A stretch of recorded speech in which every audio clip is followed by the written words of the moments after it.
Let us discuss some physical properties of alkyl halides like boiling point, melting point, physical state, density and solubility in water. We will also discuss dipole moments. When it comes to physical properties, or whenever we have to find out the physical properties of alkyl halides or any organic compounds, we look at the intermolecular forces of attraction.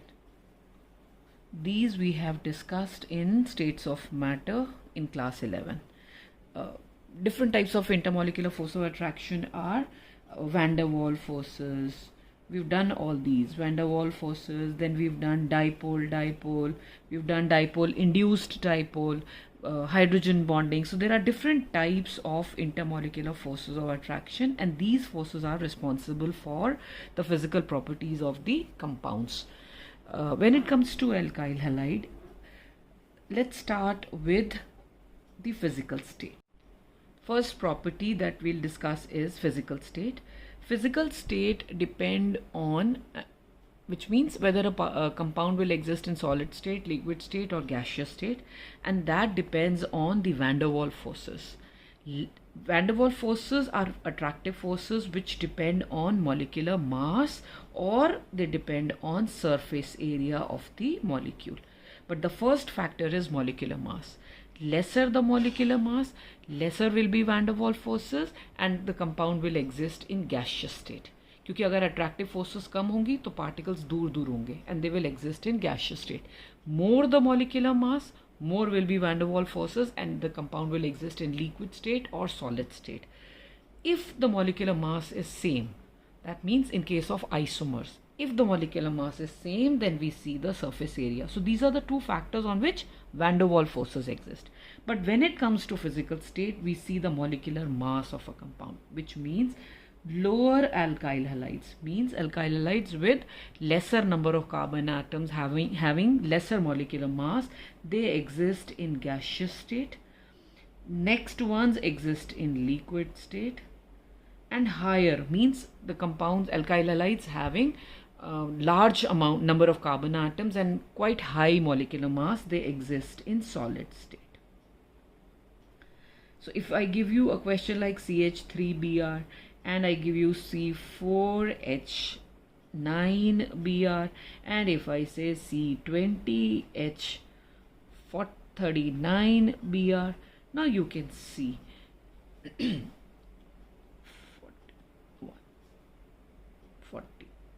41 Br. Now if you look at these compounds, obviously this will be in gaseous state. Lesser number of carbon atoms, molecular mass is less, van der Waals forces are less. But if we look at this compound, huge number of carbon atoms, and therefore it will exist in solid state. So this is how we find out physical state of a compound. Next comes the boiling point. Again, boiling point depends on, first of all, it is directly proportional to molar mass of the compound. Higher the molecular mass, more will be van der Waals forces and boiling point is high. If molecular mass is same, then the next factor that we see is the surface area, how branched a compound is. If when the molecular mass is same for isomers, so in case of isomers, since the molecular mass is same, we go to the next factor, which is surface area. Lesser branched compound, जितनी branching कम होगी उतना molecule straight chain होगा, जितना straight chain होगा उतना van der Waals forces will be more and boiling point will be more. So this is the second factor that we see. If sometime there are different types of compounds given, if I suppose I'm comparing alkyl halides and alcohols, then alkyl halide, alcohol, but the first factor will be molecular mass. But suppose if the molecular mass of the two compounds is comparable, then we look at that another factor, which could be hydrogen bonding, because hydrogen bonding is much stronger than the molecular mass. It is much a better factor to find out the boiling point. So in that case, alcohols will have higher boiling point as compared to alkyl halides because they can form intermolecular hydrogen bonding. But let us focus on alkyl halides. Suppose if I give you a question like CH3, CH2, CH2, CH2, Br, then we have CH3,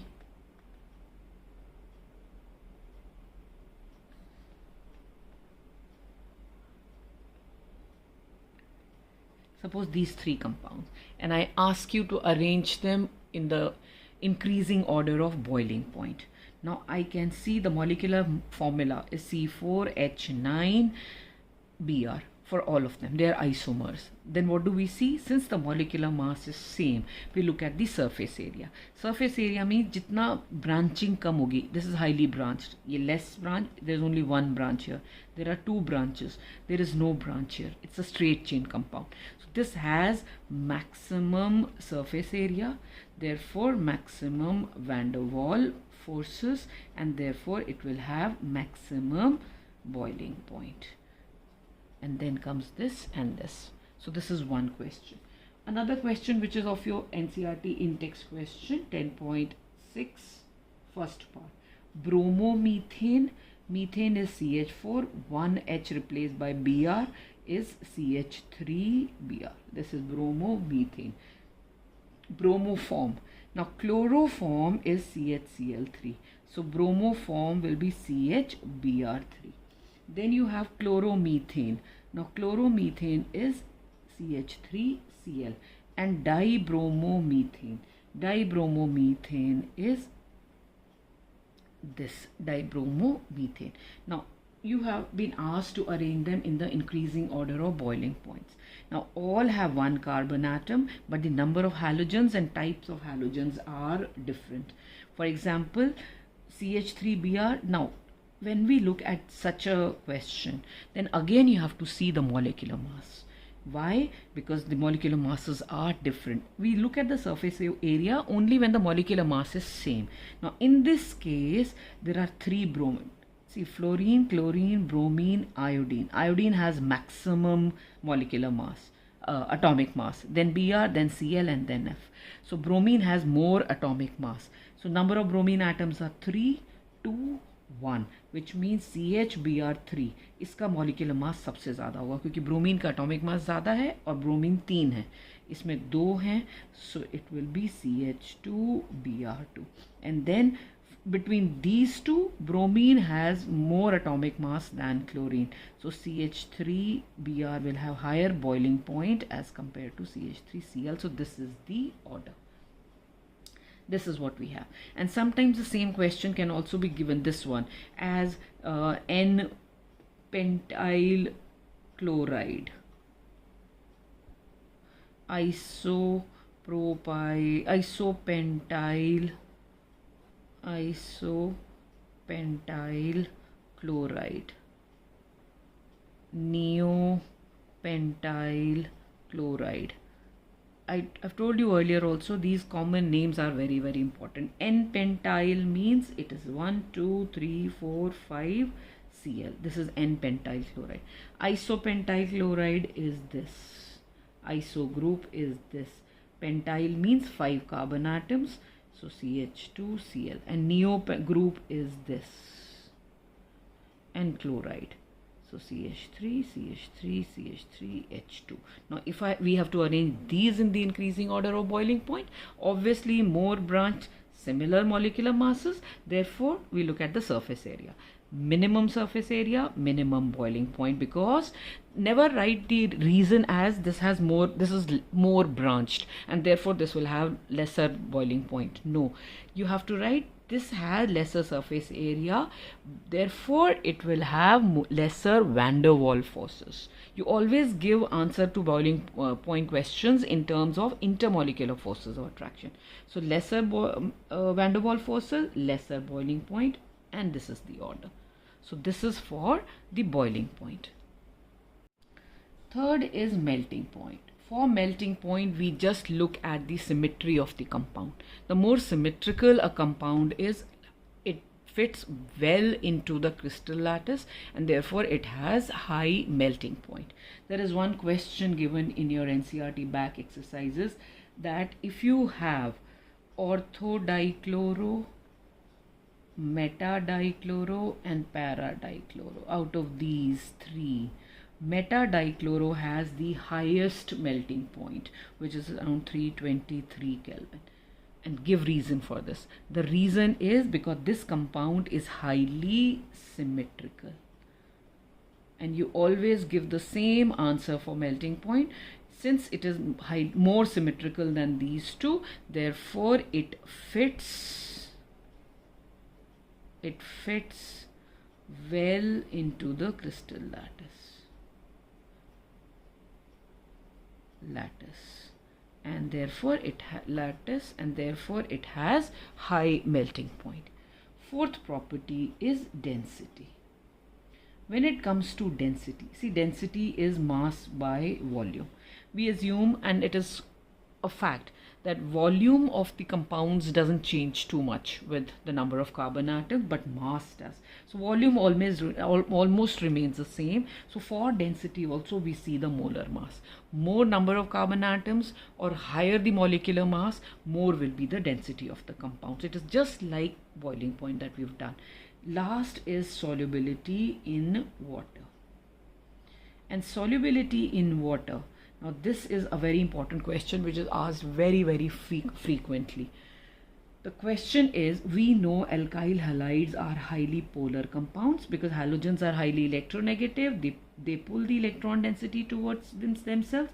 There is a small negative charge on the halogen and small positive charge on the alkyl group or on the carbon atom. They are highly polar, which means they should have strong dipole-dipole forces between the molecules. So dipole-dipole force of attraction is very strong. And we know water is a polar solvent, and principle of solubility, like dissolves like. So polar solute should be soluble in polar solvent like water. So this should be, according to the principle of solubility, alkyl halide should be highly soluble in water. But this is not correct. Haloalkanes are very slightly soluble in water. The reason is the force of attraction between alkyl halide molecules, the dipole-dipole forces between alkyl halide, and the hydrogen bonding between water molecules.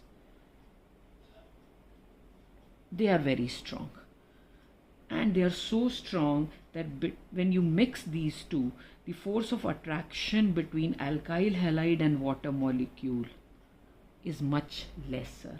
The force of attraction between these two is lesser than the force of attraction between alkyl halide molecules and water molecules.